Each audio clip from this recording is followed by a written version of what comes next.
Now, one of the themes that we're going to talk about in this class that, kind of happens repeatedly, and one of the things, unfortunately for them, where the Mongols are not the exception, is that great conquerors and great rulers do not always make great governors.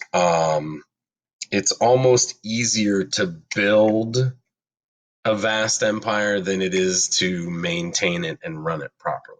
Now, the Mongol Empire lasts, I don't know, roughly 200 years or so. Maybe, if you count how long the different khanates survive, um, you could say maybe 300 years. But for all of the work and all of the success the Mongols have militarily, it doesn't last.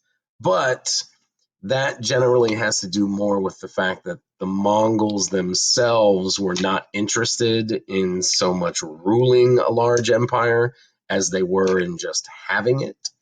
Um, because again, these are, pastoral peoples. Their entire way of life is not built around large political structures and bureaucracy and collecting taxes and taking censuses and building canals and maintaining flood control and on and on and on and on and on.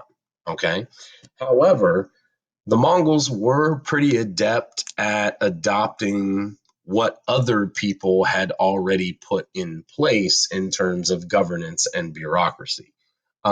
They developed what's known as the Yam system, which is a Pony Express style relay system of horses and riders.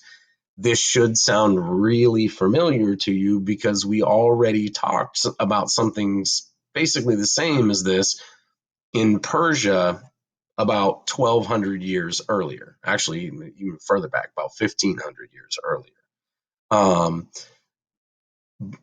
the Mongols just adopt that style of communication and they expand it and make it bigger and make it their own. Like we said on the last slide, the Mongols also are well known for moving skilled workers all around the empire to their benefit. Mathematicians from Persia are brought to China to help manage and collect taxes. Chinese engineers are brought out on campaign with the Mongol Empire so that they can operate catapults and siege machinery. Um, so the Mongols were not so much great governors and rulers themselves, but they knew how to take skilled governors from conquered peoples and put them to work in the way that was going to best benefit the Mongols. Um, you know, Taking advantage of their talents while keeping the decision making and all of the top level power for themselves. Um, Another way that the Mongols, generally adapted to ruling such a large empire is they went out of their way to encourage trade and try to revitalize the Silk Road, mainly because they could tax it and because it would bring in luxury goods that would keep their conquered peoples happy.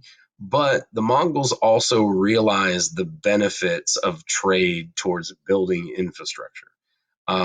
In order to have, a healthy economic system built on trade, you got to have good roads.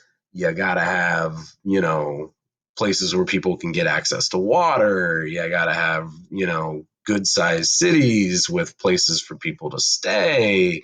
It requires quite a bit of infrastructure.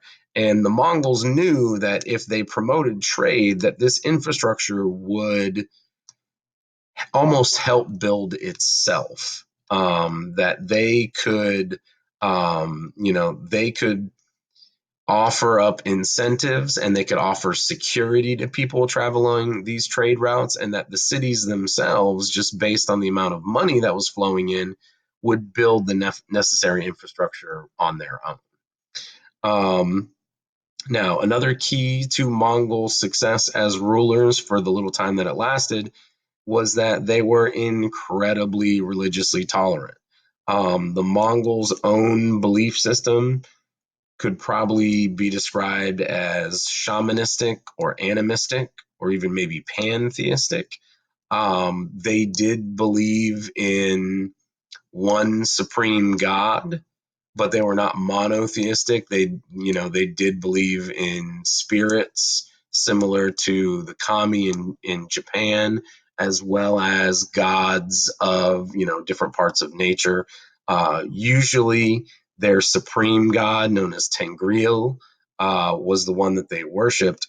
But the thing was, is a lot of their traditions were based on worship of their ancestors, and that generally doesn't translate well to other people and to other cultures because, why would Persians want to worship Mongol ancestors? So they didn't force conversion on people. Again, they were extremely religiously tolerant.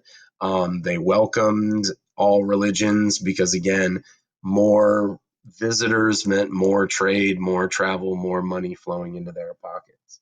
The Mongols probably do more to bring different religions to China than the Chinese had done in centuries. Thanks to the Mongols, you get more Christian and Jewish and Hindu and Muslims visiting China than you had in probably the previous, I don't know, 600 years under the Tang or the Sun.